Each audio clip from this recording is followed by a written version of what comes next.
nyo da jabon re bible ka o chieng mo perjika gwana jan ka chieng ma ngarjika mutalarik a pin na kon lo tala korik de kon nyuan ka de kon liz na re te ta mi re ga jak bi mu ga kor ti a gore ri gu ye dong ye jere ti fe na ka ti ne la ga gore dwar ding no rek adun ti chieng ga aga kor mai ha sana ma de jek ha adun la kana tuot la te kana tom tidel no ma chede la tuo kana tom no ya blem na ba na me nyang teng podcast ta ga ben ka ye wala ke episode mi jidit nyuma nda ni nya chwa du me changa ke episode de cho ara lat ga kon kel an wala te ga topic mi chine gore ne lat a topic ngone bene ra ku de rek rek to ko ni chal problem jen ngone bene ra ka ku de mo wala tin diala ya chagwi mon ko kana ka lei bana ka ran wona ka mol pin wona ka dit kan dial tala man no rek me ja togo ati dial la yeke la kana de lo ngala kana jaka bech no chire ka jak tala man no ga de te rek lo kana rai ne kan dial tala man no ga de rek jak rai te ga da man titan jan bo la ti dial nyoda kana na ka char ko bana ka pisa kan la ya nyoda ka le warek la ya jake bai gwanna dial ti ji jak tan mi cha tuok la loy na la kana ba da long kala na ngwanga long bu loy na bu ga tiam ba chu chang ne men jeng ne te ga ta na da la chu mu ko bran chu cham ne jen men jeng ne yen ku ko chire ga pe na ga na mo ta de kono kla approach de kono ko lo ngada ko win mo no ma ngai kono chang ja ga rik tele gwa mu de kono bala tan ti na chi ngata la rek tan dial rek wi ku jo rek ma ni jen te ga wa de chang ma rek ti ang ga rek tu mo na long to mu ko le cheng tan rai te ga mu chi kana mi chi tiang ka rek dial tan de kon tek de kono ko lo ngada kada na ko le cheng de de ko rek de kono ko la approach de wa chi ko kon jek tan ne me jan go ne ibne ro ke kwira mo do mo nende de ko rik de kon ko langa ja ka do mo nende de kon ga bel ge ja bana run bana ro bich to ne me jan go ro de ne ro ke kwira an kwire ne la je kana re te ga ko te ga tung mana longa kana na ka ga dwel gora de re ga pe na ko chi pil di re ga je ko chi nya ga du je tur di re ga je ko chi te yo de re ga le je ko chi ta kwa de re ga le je ka tung man de bod le je de re ga le je gwa de inak ten de re ga le je gwa te mi chi real ma je long de re ga je bo ko chi ta duor de ga tung mana long to la ba ka je la rik ku ga la project de la ka lo ngi de no bi ga lo ngati jot ron kan go ne ne ra ku de na ko te dial ka rik te ga go tung mana long to la challenge la kala face so kwa ga la lo ngi de na o horun kala ga tiam ga de ne di che kan tiam te ga ne ti rik tu dit ti kan ga je ga lo wi mo na me kala ra na ne no ngoro chunga lo ngi je de mu je ga la sigredo mu je ga la chabala bela kam ko te ta na je kan ga lo te ga ta na me chiran rie ga pe na kam a tang no da nang ro te ga ta na me ra rie ga pe na kam la nyua na ba bo ja batal mata ku je mi la go na lo ka ne de ko te ga ta na me ra rie ga pe na kam mutar ra mata te ga da te te de che de mo lon ko da lo ga da mi te ta na la na na ka zero te la ma la je ga la mo go te ga ta na me ra rie ga pe na ka la te la chwa do da lo gwi ne te la mo rongo da ra te ga je ke je rek chan ke lo so de ga ko lo nga de o da na ko le chen na ra ring de ka to no kare kata gwegeje mi personally lana jegi chikete la las longer chikana taka gwam ber chiriek chede reten la madorar de riek da na to gwat bala gwade la cheka la tuga bare gwada chek cheka mo la pin la chwa chule lo la chwa gwe ma run bo ni ko chobdo geje la ya beje long me che yihu mo yirek joda chi la pare on de te pal pan nyo me che yihu mo kere tak tak chi la gwe te ke run nong de la ba me ye bodo chuna ko wala la gwe ne chi jen gudwe mo chi la gwe dong de le mi chỉ ti dia le kan chum chum mong ki kan chum ci jal ja chum ci tek cha chum ci la nge je dong de le te ko ne bula mam pinyu ne bula chap ti de ko lo na de ta da na ko le shen de tan to ti de kan go ne ne ba ka ne bi ni man ne nya chwa mi te man ba ma tan ba la ma gwa ta sal mi dire long ko chala nyako lunja ko nyako gan ma kel ya topic ma ne topic mo gwa long ka nyoro kon dial kan ran boda ta ka char mi de ngun ko kwide ya so riek mu gi kona me bej long de lar bej ne ran de lar riek bej pa lar ma nok riek ya bat ka gwej de ka je riek gwej de shi che je مثلا ne riek ci kon ta ma ci kon de shup ke مثلا riek bana ci kon de pit so riek a kel bam moy kon ka shang pet ko da ran de pit rei te ka riek twan te la na je dong da riek bot dong da riek dul gora dong da ne riek dong di je gi te ko dum na ri ngwan ka sha ka lat ka dop ke bad ka gwej de ka je gwej la riek a kel ma la mo je ka pet ya ne tu wan long mi ci riek gi je la guji dong di gwi no bro du nak bi guji dong chui mo na cha gut ya so riek ki wo cha gut ka chi wo chi tek du cha gut riek ma la pi ni ji la jag ni ji ko birun bi shup la jag ni ji ko bi tek du baro da ger ba ta tu wan bana tu bi long ka lan re te ka du riek te ka du tu wan long te riek ko dong di pe dol gora ci tu man cha la ranin ne tu wan la guji ma nak ci class du cha je ci pe le dol gor ka bi guji ci tege cha je ki ci dol gora cha je bro chu guji dol gora chan bu la gor ya ko ci dol gora ci kutun giyak ya rega na mo chan bu gor ba je moy ko bi dol gora bi lo ki ma cha reg bob bana bu chu guji ne je ci dor bu la je gurun da kutun a bot tu ngok tan na ala riek mi cha to ka ne te wan te ga ta na la kana chara na man dara na la ku jini edi ngudi la good way dara riek dara na pro ya ko te ka riek mi cha to ka te ga ta na da la ya to ri ne riek ka dom ka jen ku riek mi cha to bi rig ko la re bu ka do ka di ranen ku te riek chi pe na ka chet ka example la lat ka te ga gare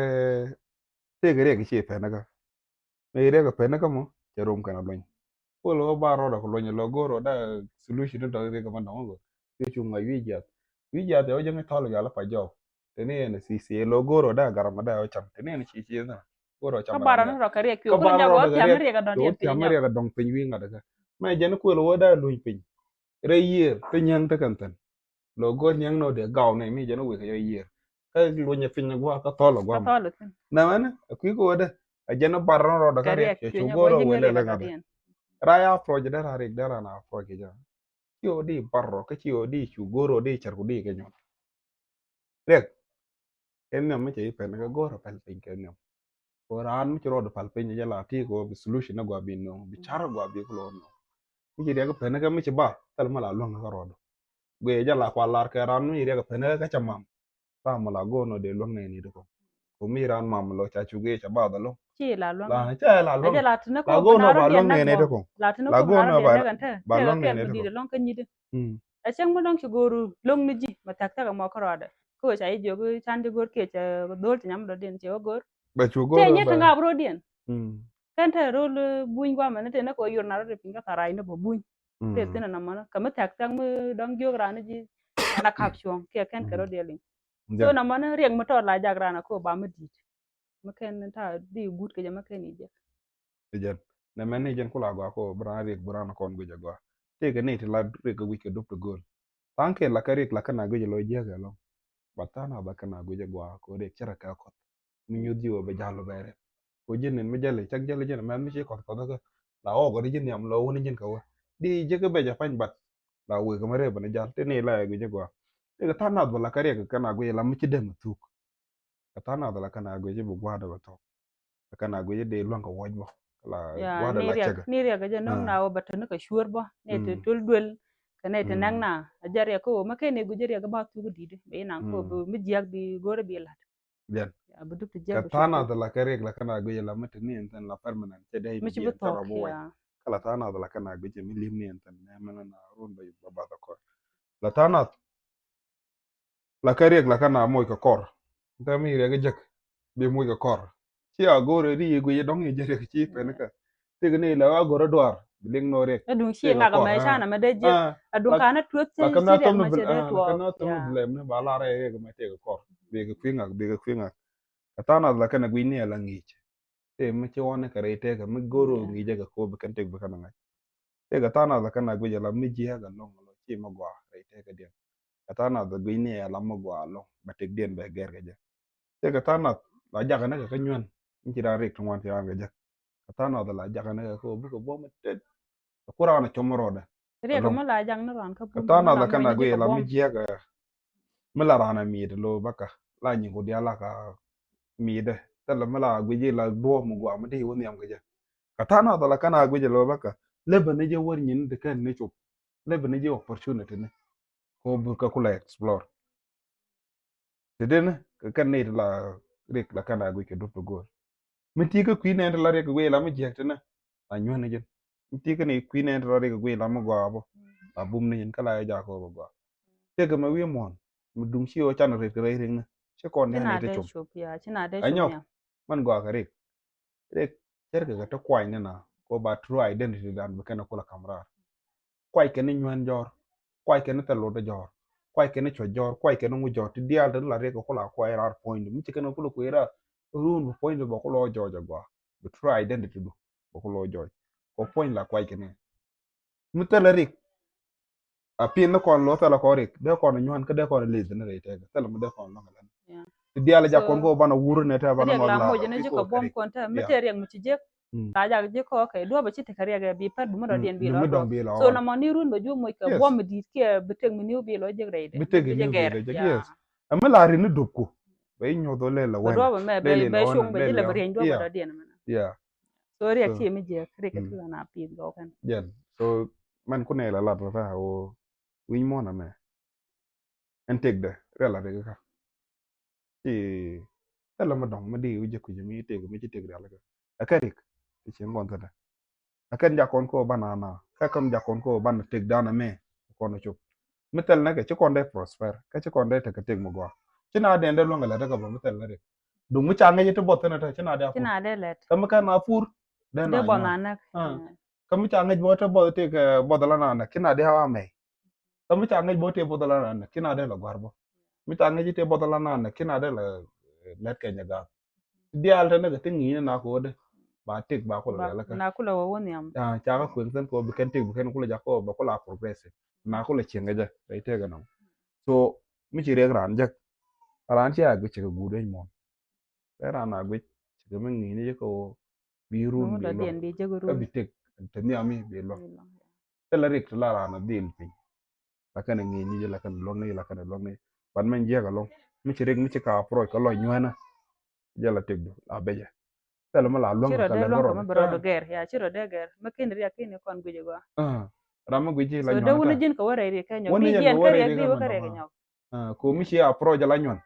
la wa le ni ji ye basa ba ci wo mi choro ni ji pin long ba ci wo woni jin deep down so chagwa so rek go na kana long ci ga mat wi mon ci ko na de la ba ga te gut dal na pa le na ja moy rek na cha moy rek ngwan na kan wona kan ga mi yoy kan ro de na lo so nyok bona ria mu mm gui ko na je ga ba chi ko de nyot ko na ria ko mm nyot de bona ria bible ka o chieng mu per ji ka gwana jan ka chieng mu ngar ji ka ma ngar ji ka yes ya ki tas lo mm gwana lul ka tas lo ko gwa ma chi lo du je la le be shar ku la ja ga ji ko bu mu gwa bi lon ko char je